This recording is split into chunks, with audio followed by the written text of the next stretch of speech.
The new FX series stars Bridges as Dan Chase, an aging, grizzled ex-CIA operator with a very particular set of skills, a pretty faithful pair of Rottweilers, and a very messy background, based on Thomas Perry's 2017 novel. Harold Harper, played by Lithgow, is an old, grizzled FBI head combining his official goal to track down Chase with his own unauthorized actions.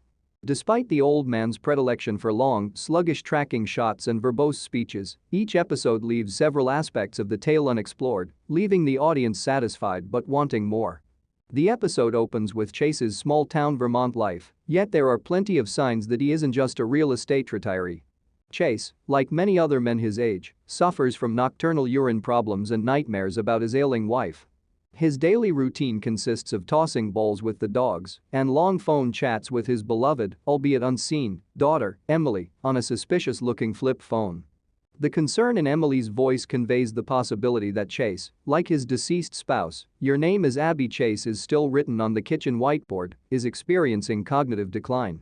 The microwave fire that explodes the second Chase leaves the house, as well as his assertion to Emily and his doctor that something's amiss, support this notion. Despite the fact that medical testing show Chase is not on the same path as Abby, old habits die hard. Chase observes a suspicious bald man in the local cafe on his way home, causing him to check his garbage cans and set up a handmade trap constructed of tin cans. Another nightmare about Abby gives yet another piece of backstory. Abby, played by Chaim Abbas of Succession, is lucid enough to realize that, if dementia takes hold of her, she might be dangerous for her husband. Chase's hunches are confirmed when he is awakened by his brilliant tin can trap, which is set off by, surprise, cafe guy. He's not losing his marbles. In fact, he's still very good at his former job. Chase, with the help of Rottweilers Dave and Carol, quickly dispatches cafe guy before feigning self-defense, pocketing the intruder's knife in the process. When the cops arrive, Chase skillfully portrays a terrified old man before loading up the dogs and his secret stockpile of passports and fleeing. A short phone call to Emily in the car shows that his cover has been blown and that he won't be calling her for long, implying that Chase's daughter is aware of his history. Enter FBI Assistant Director Harold Harper, who, like Chase, was just attempting to live a tranquil life with his recently orphaned grandchild when he was drawn back into the profession by forces beyond his control. So far, all we know about Harper's family tragedy is that his son and daughter-in-law were killed, and the details of their deaths appear to be deliberately obscure. While sobbing in the bathroom, Harper receives a classic Lawton with Gravita's phone call. CIA agent Raymond Waters is on the other end of the telephone, and he needs Harper's help with a reopened investigation. As Waters tells how an operative went MIA in 1987, and the CIA has been asked to rescue him, John Lithgow's face steadily goes ashen. Harper, who is well aware that Waters is referring to Dan Chase, is visibly agitated by this change of events, emphasizing that the issue had been settled, sealed for 3 decades to no use. We meet young Dan Chase, Bill Heck, admirably avoiding doing a Jeff Bridges mimic, and young Abby Chase, Liam Lubany, in flashback, who are here to give us some more backstory information. While Abby marvels at American diner menus 3 pages of simply pancakes, Dan, tired of being on the run, proposes that they take on new identities and become a boring married couple living the American dream. The dialogue between Dan and Abby is pointed but ambiguous enough to allow the audience to piece together what transpired between these two. Abby was clearly not reared in the United States, and she and Dan were forced to leave the mountains because he did something improper. Chase receives a call on his burner flip phone in the present day. It's Harper, and these two have a lot of history. With enough history, Harper is doing everything he can to ensure Chase is never found, despite consulting on the operation to collect Chase. Harper informs Chase that his car has a transponder and that he's too old and out of practice to outwit a millennial-staffed government agency. In between offering condolences on the loss of their respective family members, it's here that we discover Abby had Huntington's illness.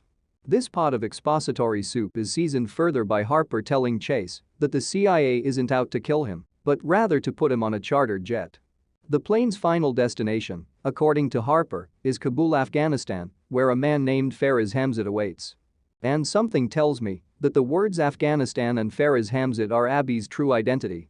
So, why is Harper being so forthcoming? It has nothing to do with the fact that Chase is his biological brother. Whatever he did for or with Chase 3 decades ago will not go unnoticed by the authorities. So, in order to protect himself, Harper is willing to go to any length to prevent the CIA from locating Chase. For example, threatening to arrest and imprison Emily the moment her father tries to contact her, causing Chase to vanish forever. Jeff Bridges holds a facial expression masterclass, while a distressed Emily, the anonymous actress herself doing her own masterclass in voice acting, begs him to reconsider. Which he does right after he hangs up the phone. The episode's closing 15 minutes establish once and for all that Dan Chase is still capable of taking out many agents, half his age in an overlong, drawn-out sequence. Agents ultimately trace Chase's car to a secluded route after he veers off the main road. Chase had dumped the transponder, or so they thought. The vehicle crashes out of nowhere as the three agents combing the area prepare to stand down. It's the old man, it's him. Even if he can't recover from injury as quickly as he did during the Reagan administration, he's not going down without a fight. Chase dispatches two of the three agents with little more than his car's red taillights illuminating this terrible scene. The third agent, on the other hand, proves to be a worthy adversary, apprehending Chase after fighting him in some brutal hand-to-hand battle. The young agent then makes a catastrophic error, dialing Waters and declaring, "Situation under control," just as Chase brandishes Cafe Guy's first act knife. Chase quickly cuts his zip ties with Chekhov's knife, causing the arresting agent to lose control of the vehicle. You'd be dead wrong if you thought a septuagenarian spy couldn't keep fighting in a flipped-over automobile. Chase, on the other hand, does not like the task of assassinating this final agent, instead entrusting the task to his faithful canine pals. We transition to a long shot of the agent's automobile after a snarling Dave and Carol surround the vanquished agent.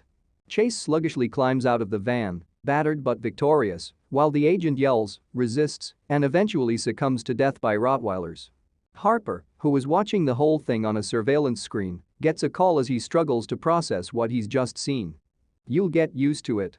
On this show, they enjoy receiving phone calls. Chase is calling, and he has a message for Harper: stay away from his daughter unless Harper wants his agents to become Dave and Carol's next meal. Then, in an act of ultimate defiance, Chase telephones Emily before the bodies of the deceased agents get cold. Although the spy game has evolved over the last 30 years, it is a rookie mistake to underestimate Dan Chase in any decade.